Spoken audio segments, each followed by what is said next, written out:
Hello everyone, welcome back to JK exam cracker. और हम कर रहे थे अपनी ईवीएस की सीरीज़, तो हम आज कंटिन्यू करेंगे। Now we have reached to 161 questions. तो आज का फर्स्ट क्वेश्चन है, which element present in the drinking water can lead to various fatal diseases which are harmful for your health, या जिसकी वजह से डेथ भी हो सकती है। तो ऐसा कौन सा एलिमेंट है जो हमारे ड्रिंकिंग वाटर में प्रेजेंट है, और अगर वो हमारे ड्रिंकिंग वाटर में प्रेजेंट हो यानी पीने वाले पानी में प्रेजेंट हो तो हमारे को कोई भी फेटल डिजीज हो सकती है। क्या वो कैल्शियम है? कैल्शियम तो हमारी बॉडी के लिए बहुत इंपॉर्टेंट है। आर्सेनिक है? Yes, it is arsenic. Arsenic एक ऐसा एलिमेंट है जो अगर हमारे ड्रिंकिंग वाटर में प्रेजेंट हो तो वो हमें कोई भी फेटल डिजीज कॉज कर सकता है। तो फॉस्फोरस भी हमारी बॉडी में प्रेजेंट होता है, तो ये भी हमारे लिए एक एसेंशियल एलिमेंट है। तो कौन सा एलिमेंट है जो हमारे लिए फेटल प्रूव होता है, वो कौन सा है? Arsenic. So the correct option is arsenic. ठीक है, now we will move on to the next question.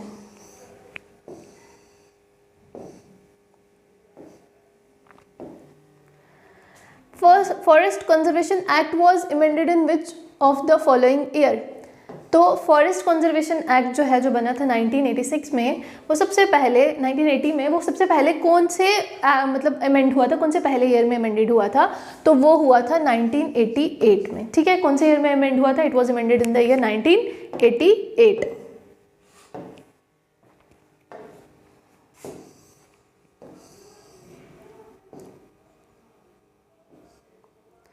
Now the question is environmental studies, यानी ईवीएस जिसके हम एमसीक्यूज कर रहे हैं, is defined as the branch that deals with the, मतलब ये कौन सी ब्रांच है, किसके साथ डील करती है environmental studies?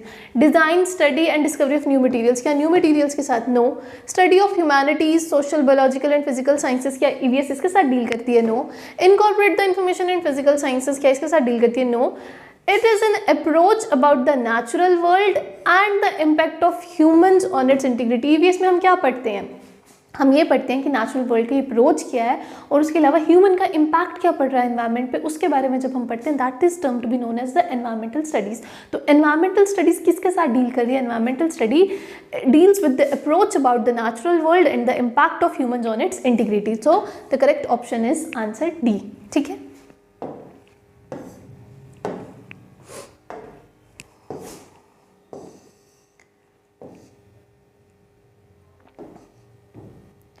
Which of the following is not a measure? देखो, हमेशा मैंने आपको बोला है कि हमने सबसे पहले अपना की पॉइंट यूज करना होता है, की पॉइंट फाइंड करना होता है। यहाँ पर नॉट पूछा है, यहाँ पर नॉट है क्वेश्चन में। अगर पूछा होता मेजर तो फिर हम देखते क्या होता, लेकिन यहाँ पर क्या है? Not a measure of sustainable water management. अब देखो, सस्टेनेबल टर्म मैंने आपको बहुत बारी पहले भी डिस्कस की कि सस्टेनेबल वाटर मैनेजमेंट क्या है। सस्टेनेबल वाटर मैनेजमेंट की हमें जो वाटर है उसको कंजर्व करना है for our present needs, for our present generation as well as for our future generation. तो सस्टेनेबल वाटर मैनेजमेंट का मेजर क्या है? Preventing leakage from dams and canals, ये मेजर है। Reducing the rate of surface run off water, ये देखते हैं हम है कि नहीं है। Preventing loss in the municipal pipes, ये भी एक रीज़न है। सस्टेनेबल वाटर मैनेजमेंट का एक मेजर है। Building small reservoirs in place of a few mega projects, small reservoirs बना लेने मेगा प्रोजेक्ट्स पे, सो दैट कि हम वाटर को कंजर्व कर सकें, उसको सस्टेनेबल बना सकें। ये सारे जो है ये सस्टेनेबल वाटर मैनेजमेंट के मेजर्स हैं। लेकिन reducing the rate of surface run off water जो है ये एक मेजर नहीं है। So the correct option will be the reducing rate of surface run off water. ठीक है,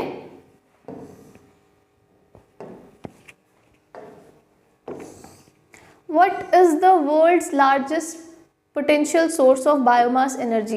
कल भी हमने बायोमास पे क्वेश्चन किया था, पावर एंड मैन्योर के केस में किया था। आज हम पढ़ रहे हैं यहाँ पर what is the world's largest potential source of biomass. सबसे बड़ा सोर्स कौन सा है बायोमास एनर्जी का? क्या वो एनिमल वेस्ट है? नो। क्या वो इंडस्ट्रियल वेस्ट है? नो। क्या फाइब्रस वेस्ट है पेपर इंडस्ट्री का? नो, ये भी बायोमास का नहीं है। Fibrous waste of the sugar industry is the correct option. देखो, जितना भी वेस्ट शुगर इंडस्ट्रीज में से निकलता है उसका जो फाइब्रस वेस्ट होता है वो हमारा क्या है? सबसे बड़ा पोटेंशियल सोर्स है किसका? बायोमास एनर्जी का। सो the correct option is D.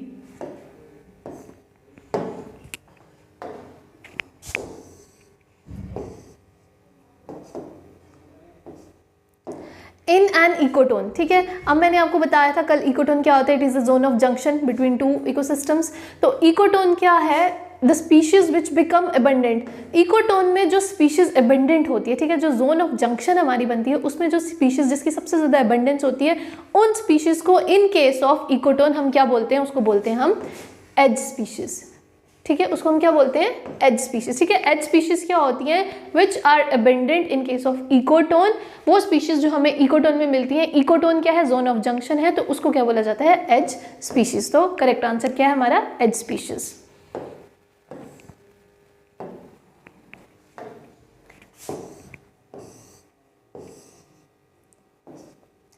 Which of the following is management option for air pollution, ठीक है।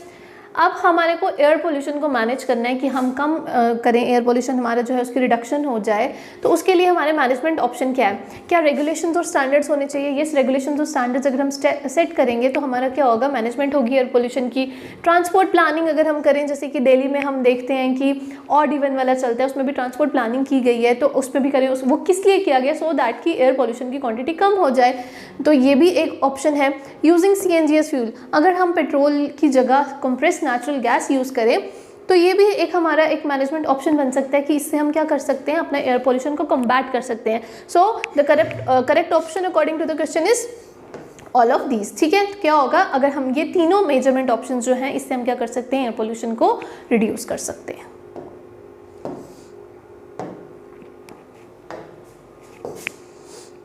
The term environment has been derived from the French word। देखो ये क्वेश्चन दो तरीके से आ सकता है, वैसे तो आपने बहुत जगह पर सुना होगा कि environment जो वर्ड है वो कौन से वर्ड से डिराइव हुआ है, ठीक है। तो वो किस वर्ड से डिराइव हुआ है, it has been derive from the word environ, ठीक है। तो ये एनविरॉन क्या है, ये एनविरॉन जो है एक फ्रेंच वर्ड है, ये क्या है, एक फ्रेंच वर्ड है। तो क्या हो सकता है कि ये जो एनवायरमेंट टर्म है ये हमें क्या हो सकती है, दो तरह से, एक तो ये से क्वेश्चन आ सकता है कि कौन से फ्रेंच वर्ड से निकला है, तो कौन से फ्रेंच वर्ड से निकला है, एनविरॉन से निकला है। तो एक ये भी पूछा जा सकता है कि ये जो एनविरॉन है क्या ये लैटिन वर्ड है, ग्रीक वर्ड है या फ्रेंच वर्ड है, तो ये कौन सा वर्ड है, it is a French word. तो क्वेश्चन के accordingly the term environment has been derived from the French word which means to encircle और सराउंड। मतलब क्या, इसका सराउंड हमें पता है, हमारा एनवायरमेंट का मतलब क्या होता है, सराउंडिंग्स। तो एनसर्कल और सराउंड, तो कौन से वर्ड से निकला, it has been derived from the word environ, ठीक है। किससे निकला है, एनविरॉन से। बाकी जो ये टर्म्स हैं ये और टर्म से रिलेटेड है, ऑइकोस means.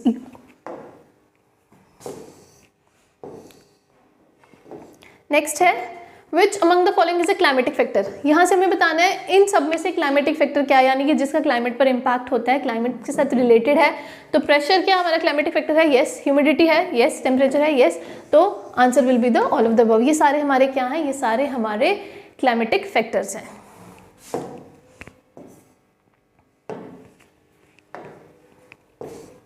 Which one of the following are major environmental issues involved in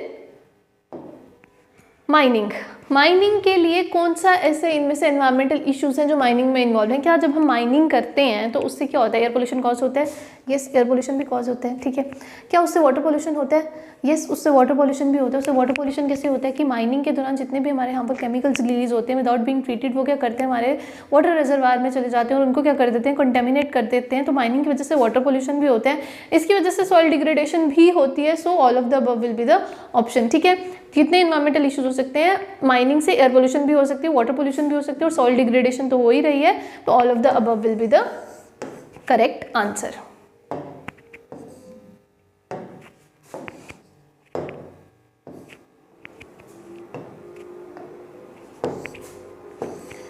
water logging is a phenomena. देखो वाटर लॉगिंग क्या होता है, वाटर लॉगिंग एक ऐसी कंडीशन होती है जब सॉइल जो होती है वो सेचुरेटेड हो जाती है और उसमें ना हवा जा सकती है ना पानी जा सकती है और वो वहाँ पर क्या हो जाता है, वाटर लॉग हो जाता है, यानी पानी सारा इकट्ठा हो जाता है और सॉइल सेचुरेटेड हो जाती है। तो यहाँ पर क्या है, ऑप्शन हम देख लेते हैं, गो बाय द ऑप्शन। क्या क्रॉप पैटर्न्स रोटेट हो रहे होते हैं, नहीं। क्रॉप पैटर्न्स अगर हम रोटेट करें तो उससे हमें पता है कि सॉइल की जो एनरिचमेंट है, न्यूट्रिएंट एनरिचमेंट बढ़ती है, तो ये तो हो नहीं सकता। तो पहले ही मैंने आपको बोला कि वाटर लॉगिंग क्या है, it is a soil root zone become saturated due to over irrigation. और ये किस वजह से होती है, हमारी सॉइल जो है वो वाटर लॉग कैसे हो सकती है, वाटर लॉगिंग कंडीशन कैसे हो सकती है, अगर हमारे पास हमने ओवर इरीगेशन की हो तो वाटर लॉग कंडीशन जो होती हैं वो सॉइल में प्रिवेल करती हैं। तो वाटर लॉगिंग क्या है, एक ऐसा फिनोमिना है जो किसके साथ रिलेटेड है, soil root zone become saturated, यानी सॉइल जो होती है वो हमारी सेचुरेटेड हो जाती है, किसकी वजह से, ओवर इरीगेशन की वजह से, ठीक है। So the correct option is soil root zone becomes saturated due to over irrigation.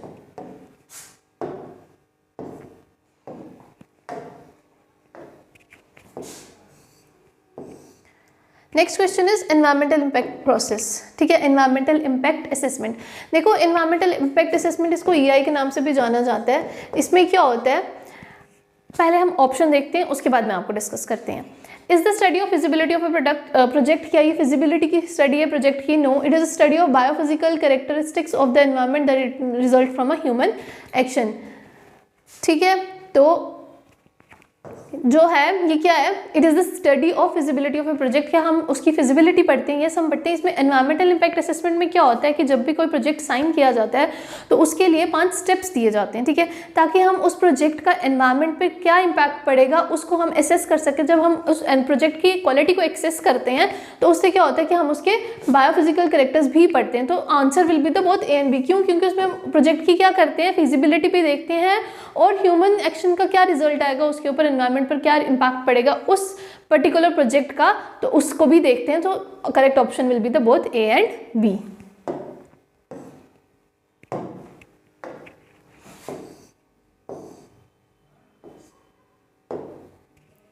Herbivore is also known as, herbivore क्या होता है? देखो हमने जब फूड चेन पढ़ी थी तो फूड चेन में हमने देखा था कि जो हमारी फूड चेन होती है वो कहाँ से स्टार्ट होती है, वो स्टार्ट होती है प्रोड्यूसर से, ठीक है। प्रोड्यूसर्स के बाद हमारे कौन आते हैं, प्राइमरी कंज्यूमर्स, ठीक है। जो हमारे प्राइमरी कंज्यूमर्स होते हैं उनको हम फर्स्ट ऑर्डर कंज्यूमर भी बोलते हैं, उनको हम क्या बोलते हैं, फर्स्ट ऑर्डर कंज्यूमर। तो जो ये हम फर्स्ट ऑर्डर कंज्यूमर्स भी बोलते हैं, तो ये हमारे फर्स्ट ऑर्डर कंज्यूमर्स कौन होंगे, प्रोड्यूसर्स के ऊपर कौन डिपेंड करता है, हर्बीवोर्स, ठीक है। कैसे हर्बीवोर्स, क्यों? क्योंकि प्रोड्यूसर्स के बाद हर्बीवोर्स आते हैं और हर्बीवोर्स किस पर डिपेंड करते हैं, they all are dependent on grass, ठीक है, प्लांट्स को खाते हैं। तो हर्बीवोर को हम और क्या बोलेंगे, these are term to be known as first order consumer, ठीक है। फिर जब हम कार्निवोर्स पे जाते हैं, टॉप कार्निवोर्स पे जाते हैं, तो हर्बीवोर्स के बाद जब कार्निवोर आएंगे उसको हम बोलेंगे सेकंड ऑर्डर कंज्यूमर। फिर जब टॉप कार्निवोर्स आएंगे तो उसको हम बोलेंगे थर्ड ऑर्डर कंज्यूमर। तो हर्बीवोर क्या हुआ, it is a first order consumer.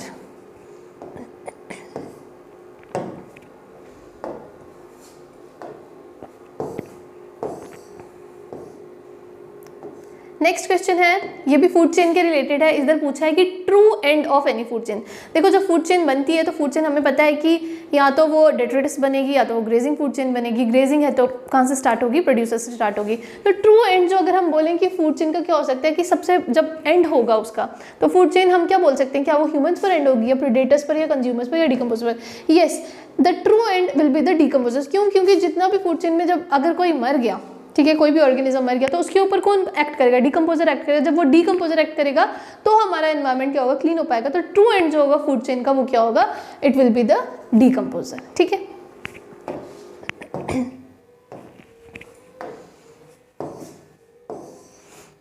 Which of the following can act as a pioneer species in a ज़िराक succession? ज़िराक मैंने आपको बोला था ड्राई कंडीशंस जहाँ पर होती है, जहाँ पर ड्राई क्लाइमेट होता है, ठीक है, यानी कि डेजर्ट एरियाज। तो यहाँ पर पूछा गया है कि इनमें से कौन सी पायोनियर स्पीशीज होगी ज़िराक सक्सेशन में, ठीक है। सबसे पहले तो पायोनियर स्पीशीज क्या होती है, मैंने आपको बोला था कि जो सबसे पहले जो स्पीशीज एग्जिस्ट करती है एक सक्सेशन पे, उसको क्या बोला जाता है, हम उसको पायोनियर स्पीशीज बोलते हैं। और जब वो कम्युनिटी बनाती है तो that is a pioneer community. और उस प्रोसेस को क्या बोला जाता है, एक्सेस बोला जाता है। ये हम पुराने वीडियोज में पढ़ चुके हैं। तो सबसे पहले जो पायनियर स्पीशीज आएगी ज़िराक सक्सेशन में, यानी कि जहाँ पर बैरन लैंड होगी, ड्राई एरिया होगा, तो वहाँ पर सबसे पहले कौन करेगा, क्या ह्यूमन आएंगे वहाँ पर, हर्ब्स आएंगे? नहीं, वहाँ पर सबसे पहले कौन सी स्पीशीज आएगी, लाइकन्स। सबसे पहले पायनियर स्पीशीज कौन सी होगी वहाँ पर ज़िराक कंडीशन में, it will be the lichens. Lichens सबसे पहले वहाँ ग्रो करेंगे।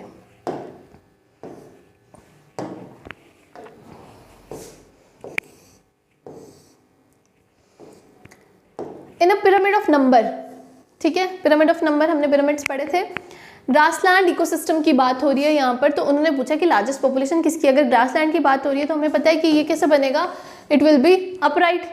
और यहाँ पर अपराइट मेंशन नहीं है, बट कैसे बनेगा हमें पता है, क्योंकि ग्रासलैंड इकोसिस्टम में जो हमारा पिरामिड बनता है वो अपराइट बनता है। तो यहाँ पर पूछ रहे हैं कि लार्जेस्ट पॉपुलेशन किसकी होगी। हमें पता है कि लार्जेस्ट पॉपुलेशन हमेशा उसकी होगी जो बेस पर होगा। तो अपराइट में अगर ग्रासलैंड की बात करें तो यहाँ पर बेस में क्या होगा, ग्रास होगा या प्लांट्स, ठीक है, प्रोड्यूसर्स होंगे। फिर उसके बाद हर्बीवोर्स होंगे, फिर उसके बाद होंगे कार्निवोर्स, ठीक है। तो सबसे ज़्यादा पॉपुलेशन किसकी होगी, सबसे ज़्यादा पॉपुलेशन प्रोड्यूसर्स की होगी, ठीक है। वो हम यहाँ से देख सकते हैं, प्लांट्स विच आर प्रोड्यूसर्स, सबसे ज़्यादा पॉपुलेशन किसकी होगी, प्रोड्यूसर्स की होगी, उसके बाद हर्बीवोर्स की, उसके बाद कार्निवोर्स की। क्यों? क्योंकि हमें पता है कि it is a pyramid of number और ग्रासलैंड की बात हो रही है तो बेस जो होता है वो हमेशा ब्रॉड होता है।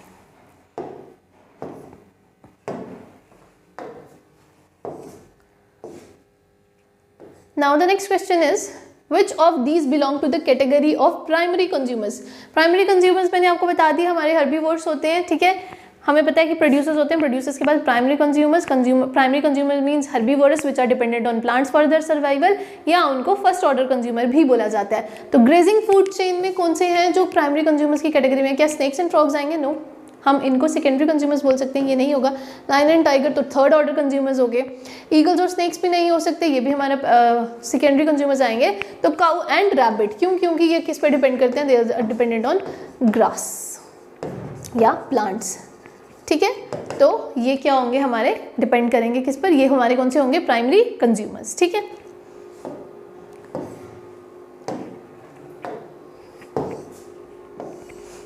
Now the next question is which one of the following is not a gaseous biogeochemical cycle, ठीक है। मतलब गैशियस बायोजियोकेमिकल साइकिल कौन सा नहीं है? देखो हमने पढ़ा था कि बायोजियोकेमिकल साइकिल्स हमने लास्ट लेक्चर्स में डिस्कस किए थे। तो बायोजियोकेमिकल साइकिल्स क्या हो गए? जिनका रिजर्वायर जो न्यूट्रिएंट्स जो हैं वो एलिमेंटली मतलब हमारे एटमॉस्फेयर में रिवॉल्व करते रहते हैं, एक साइकिल बनाते रहते हैं, ठीक है। तो नाइट्रोजन साइकिल, हमें गैशियस की बात की, नाइट्रोजन इज अ गैस, तो नाइट्रोजन क्या है? हमारा गैशियस साइकिल है। कार्बन जो है वो भी एक गैस है, तो वो क्या है?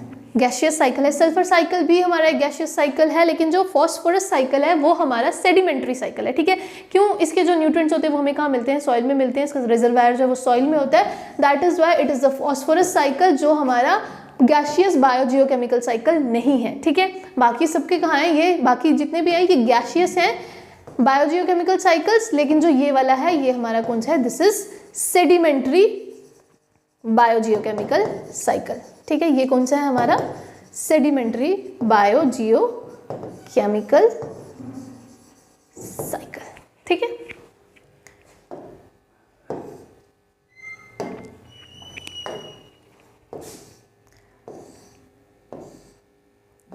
Now the next question is July 11। हर साल जुलाई 11 क्या होता है? जुलाई 11 हर साल हमारा होता है वर्ल्ड पॉपुलेशन डे, ठीक है। वर्ल्ड पॉपुलेशन डे हम कब मनाते हैं? वर्ल्ड पॉपुलेशन डे हम मनाते हैं 11 जुलाई को। एनवायरनमेंट डे कब होता है हमारा? इट इज सेलिब्रेटेड ऑन 5 जून, ठीक है। एड्स डे कब मनाते हैं हम? एड्स डे हम मनाते हैं 1 दिसंबर को, ठीक है। और वर्ल्ड एजुकेशन डे जो होता है ये कब होता है? ये होता है हमारा 24 जनवरी को, ठीक है। तो जुलाई 11 क्या है? हमारा वर्ल्ड पॉपुलेशन डे है, ठीक है। और इस बार जो वर्ल्ड एजुकेशन डे जब 24 जन को हुआ था तो उसकी थीम रही थी to invest in people, prioritise and education, ठीक है। उसकी थीम क्या थी? To invest in people, prioritise and education, ठीक है। ये इसकी थीम थी इस साल जब 24 जन को हमारा वर्ल्ड एजुकेशन डे सेलिब्रेट हुआ था। लेकिन क्वेश्चन हमारा जुलाई 11 है, ये थोड़ी सी एक्स्ट्रा इन्फॉर्मेशन थी जो मैंने आपको इस क्वेश्चन में दी। तो आंसर हमारा क्या है इस क्वेश्चन का? World population day.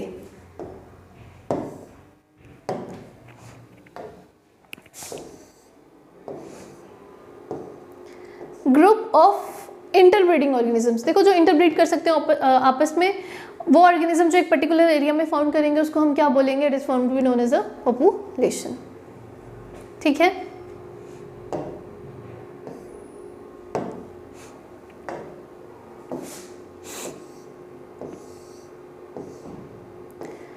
देखो नेक्स्ट क्वेश्चन है in the breakdown of the ozone layer. जब ओजोन लेयर ब्रेक डाउन करती है तो ओजोन डायरेक्टली किसके साथ रिएक्ट करती है? ठीक है, ओजोन क्या करती है जब ओजोन की ब्रेक डाउन होती है, यानी जो थिन लेयर हो रही है हमारी ओजोन की, वो किस वजह से हो रही है, वो कैसे ब्रेक डाउन कर रही है? जब वो ब्रेक डाउन करती है वो क्लोरीन एटम्स के साथ रिएक्ट करती है और उसका फिर ब्रेक डाउन होता है।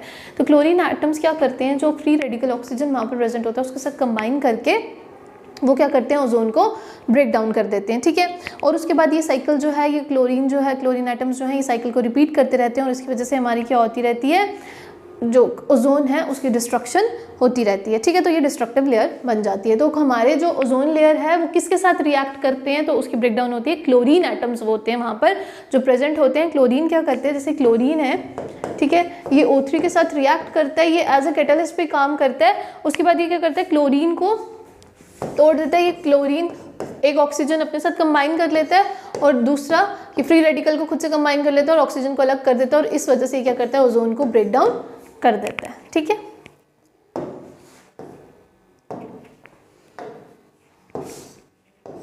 Thickness of ozone layer is measured in, देखो ओजोन लेयर को मेजर करने के लिए जो हम यूनिट लेते हैं उसको हम बोलते हैं डॉप्सन यूनिट। ठीक है, तो थिकनेस भी किससे मेजर होगी, उसकी डॉप्सन यूनिट से।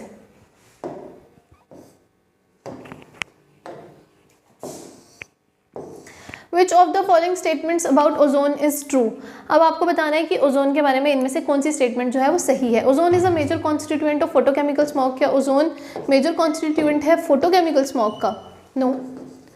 Ozone is highly reactive, ozone highly reactive है? No. It protects us from harmful UV radiations of sun, yes. Ozone हमें क्या करती है, जो जितने भी हार्मफुल यूवी रेडिएशंस आती हैं सन से, उससे प्रोटेक्ट करती है। तो correct option will be the C, which is it protects us from harmful UV radiations of sun.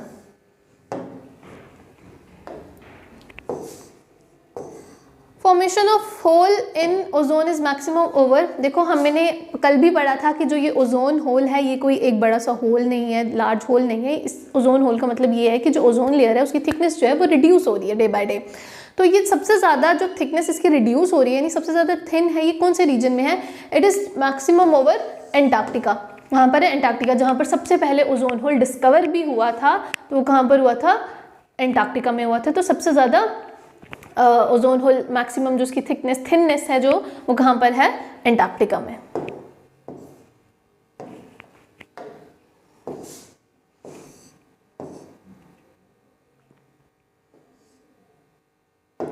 Which of the following is not a potential adverse effect of global warming, इसमें हमने देखना है कि potential जो adverse effect global warming का नहीं है।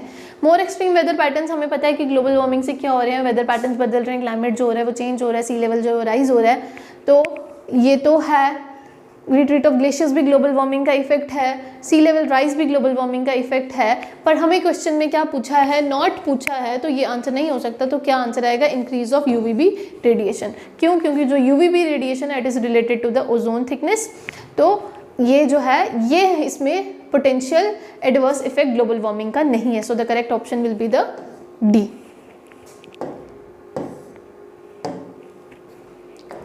Next question is, excess atmosphere carbon dioxide increases greenhouse effect as carbon dioxide। कह रहा है कि एटमॉस्फेरिक कार्बन डाइऑक्साइड जो है वो हमारे को इंक्रीज हो रही है हमारे एटमॉस्फेयर में, और ये क्या कर रही है? ग्रीन हाउस इफेक्ट जो है उसको इंक्रीज कर रही है। ग्रीन हाउस इफेक्ट इंक्रीज हो रहा है यानी कि हमारी जो अर्थ है उसका टेम्परेचर इंक्रीज होता जा रहा है, और it affects as carbon dioxide. तो ये इफेक्ट कैसे कर रही है कार्बन डाइऑक्साइड को? क्या ये डस्ट प्रेसिपिटेट करती है एटमॉस्फेयर में? क्या ये इंफ्रारेड रेज को ओपेक है? क्या ये एटमॉस्फेरिक प्रेशर को रिड्यूस करती है, या ये बाकी गैसेस से हैवियर है? देखो कार्बन बाकी गैसेस से तो हैवियर है नहीं है, तो ये डस्ट भी एटमॉस्फेयर में प्रेसिपिटेट तो करती है, लेकिन ग्रीन हाउस इफेक्ट पे इफेक्ट हमारा पूछा जा रहा है। तो क्या है? ये जो हमारी कार्बन डाइऑक्साइड गैस है ये क्या है? इंफ्रारेड रेज के लिए ओपेक है, उसके साथ ट्रांसपेरेंट नहीं है, ये उनको क्रॉस नहीं करने देती है। दैट इज वाई जो हमारा ग्रीन हाउस इफेक्ट है वो हमारे एटमॉस्फेयर में इंक्रीज हो रहा है, क्योंकि कार्बन डाइऑक्साइड मैक्सिमम क्वांटिटी में रिलीज होती है, कार्बन डाइऑक्साइड की कंसंट्रेशन बढ़ रही है। That is why the answer will be the is opaque to infrared rays. ठीक है, क्योंकि कार्बन डाइऑक्साइड जो है वो इंफ्रारेड रेडिएशंस जो सन से आती हैं उसके लिए ओपेक है, ट्रांसपेरेंट है, उनको खुद से क्रॉस नहीं करने देता है। So option will be the B. The solar radiation that bounces off the earth back towards the atmosphere is mostly, वो solar radiation जो अर्थ से वापस जाती है और उसके बाद वापस अर्थ में आती है, यानी एटमॉस्फेयर से बाहर नहीं जा पाती है, वो कौन सी रेडिएशन है? That is infrared rays. ठीक है, वो अभी हमने ऊपर भी देखा कि कार्बन डाइऑक्साइड की कंसंट्रेशन की वजह से इंफ्रारेड रेज जो है वो बाहर नहीं जा पाते हैं, तो ये क्या करती हैं? ये रिफ्लेक्ट बैक करती है। ठीक है, तो कौन सी रेडिएशंस हैं? वो infrared radiations. The two major impacts expected as a result of rising global temperature। अब यहाँ पर ऑप्शन में हमें क्या है? हर एक ऑप्शन में दो दो इम्पैक्ट्स दिए हैं। अब उन ऑप्शंस में हमें देखना है कि जो हमारा जो ग्लोबल टेम्परेचर राइज हो रहा है उसके मेजर इम्पैक्ट क्या है। क्या high water levels in lakes and streams but more consistent flooding patterns, क्या ये एक रीजन है? Let's see. Regional climatic changes and rise in sea level, क्या क्लाइमेटिक चेंजेस और सी लेवल का जो राइज हो रहा है क्या वो एक इम्पैक्ट है? Longer summers and drier winters, क्या ये एक इम्पैक्ट है? Low water levels in lakes and streams and larger flood plains. तो सबसे ज़्यादा इम्पैक्ट जो हमारा ग्लोबल टेम्परेचर का जो राइज हो रहा है वो किस वजह से हो रहा है, वो हमें पता है, वो इस वजह से राइज हो रहा है कि हमारे जो क्लाइमेटिक पैटर्न्स हैं वो चेंज हो रहे हैं और जो सी लेवल है उसका राइज हो रहा है, सी लेवल बढ़ रहा है। So the correct option will be the regional climatic changes and the rise in sea level. ठीक है, इन वजह से क्या हो रहा है, हमारा ये मेजर इम्पैक्ट डाल रहे हैं किस पर, ग्लोबल टेम्परेचर के इंक्रीज होने पर।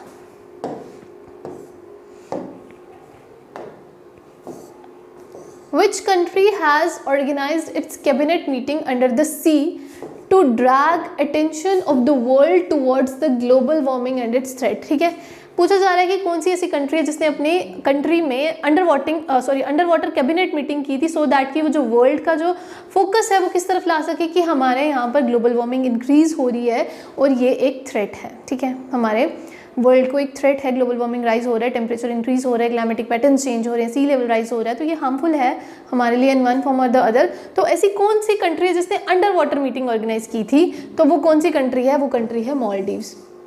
और इसने ये अंडर वाटर मीटिंग 2009 में की थी सो दैट कि ये क्या कर सके, अपने ग्लोबल वार्मिंग की तरफ वर्ल्ड का फोकस ला सकें, उनकी कंसंट्रेशन उस तरफ इंक्रीज कर सकें, that we have to take certain precautions so that we can restrict the rise in temperature. ठीक है,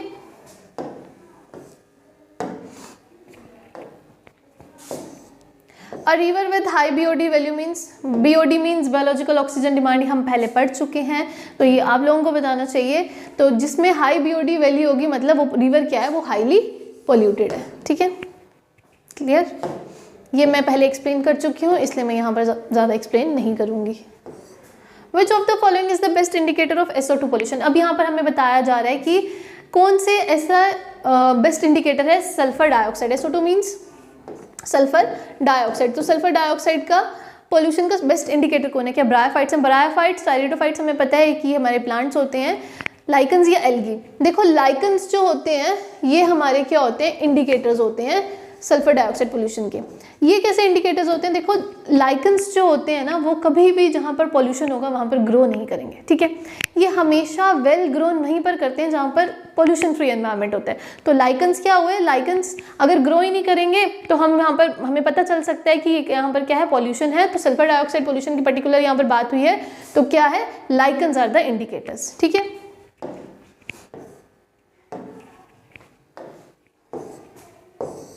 the supersonic jets cause air pollution by the thinning of, देखो अब हमें पता है कि स्पेशली थिन कौन हो रहा है, ओजोन लेयर हो रही है। अब ये सुपरसोनिक जेट्स कौन से होते हैं, which travel with the speed of sound, जो बहुत तेज चलते हैं सुपरसोनिक जेट्स। तो किसकी थिनिंग हो रही है इसकी वजह से, ओजोन लेयर की। ठीक है,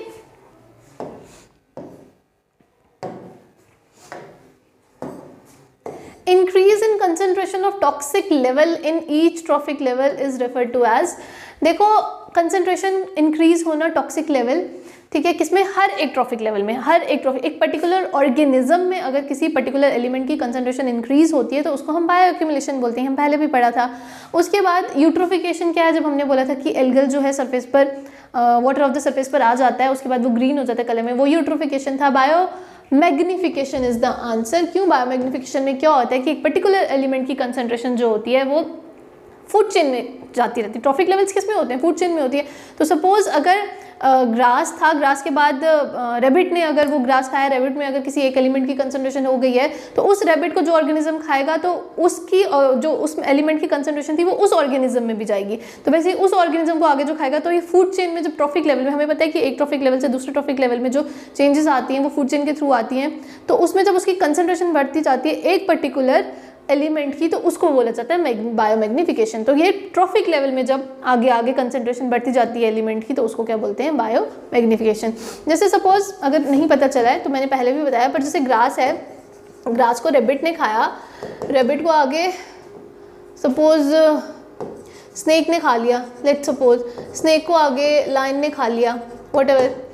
तो ग्रास जो है उसको रेबिट ने खाया, अगर सपोज इसमें कंसंट्रेशन हो गई थी, कहीं से एलिमेंट प्रेजेंट हो गया था, तो इसमें इस रेबिट की कंसंट्रेशन इंक्रीज हो जाएगी। सपोज उसने मरकरी खा लिया, ठीक है, तो मरकरी इसमें आ जाएगा, मरकरी की कंसंट्रेशन। अब रेबिट को स्नेक खाएगा तो स्नेक में मरकरी की कंसंट्रेशन आ जाएगी, स्नेक को लाइन खाएगा तो लाइन में मरकरी की कंसंट्रेशन आ जाएगी। तो हम देख रहे हैं ना ट्रॉफिक लेवल में ये इंक्रीज करता जा रहा है। तो जब ऐसे ऐसे ये ट्रॉफिक लेवल में इंक्रीज करती जाती है किसी एलिमेंट की कंसंट्रेशन, उसको बोलते हैं बायोमैग्निफिकेशन। ठीक है,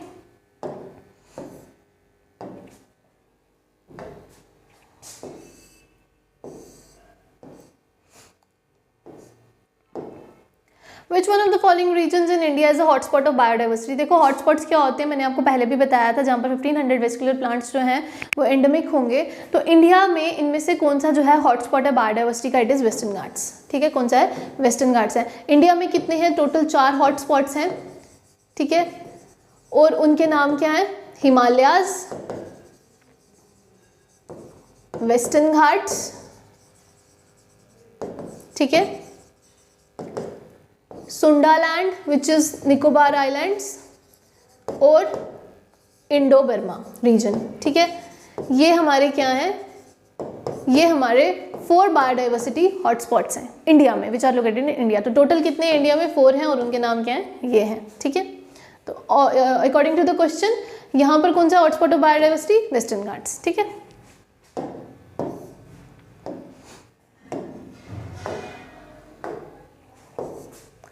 development activities on the hydrosphere cause, अगर डेवलपमेंट एक्टिविटीज हम करेंगे हाइड्रोस्फीयर पर, hydrosphere is related to water, तो वाटर स्फीयर की बात हो रही है, तो ऑब्वियस सी बात है वो क्या कॉज करेगा, वाटर पोल्यूशन। ठीक है, क्या कॉज करेगा, water pollution. Common energy source in Indian villages is, common energy source क्या है जो हम विलेजेस में यूज करते हैं, क्या इलेक्ट्रिसिटी है कॉमन एनर्जी, नो। कोल है, नो। सन है, नो। क्या है, वुड एंड एनिमल डंग। जो सबसे ज्यादा यूज होता है विलेजेस में वो क्या है, वुड और animal Dang. So the correct option will be the wood and animal Dang. The one thing that is common to all fossil fuels is that they, सबसे ज़्यादा कॉमन चीज़ क्या है फॉसिल फ्यूल्स के पास, क्या होता है, were originally formed in marine environment, क्या सारे के सारे मेरीन एनवायरनमेंट में फॉर्म करते हैं।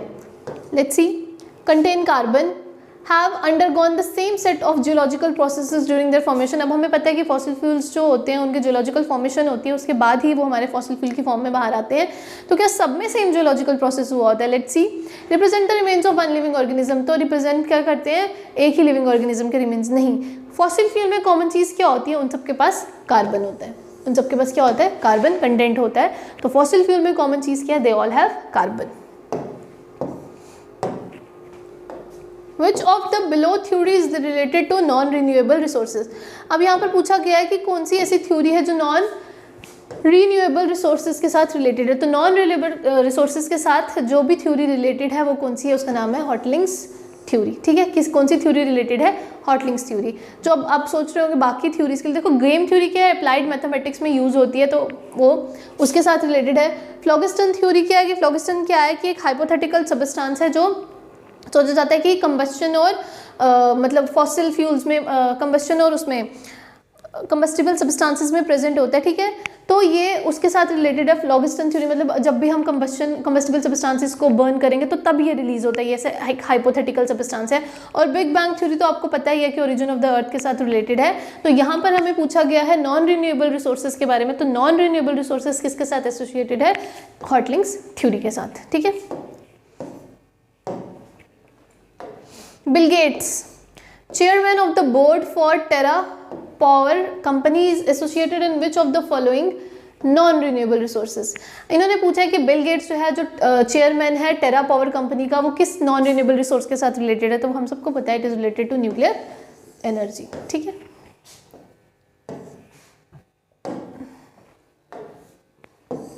Which of the following non-renewable energy is not classified under a fossil fuel?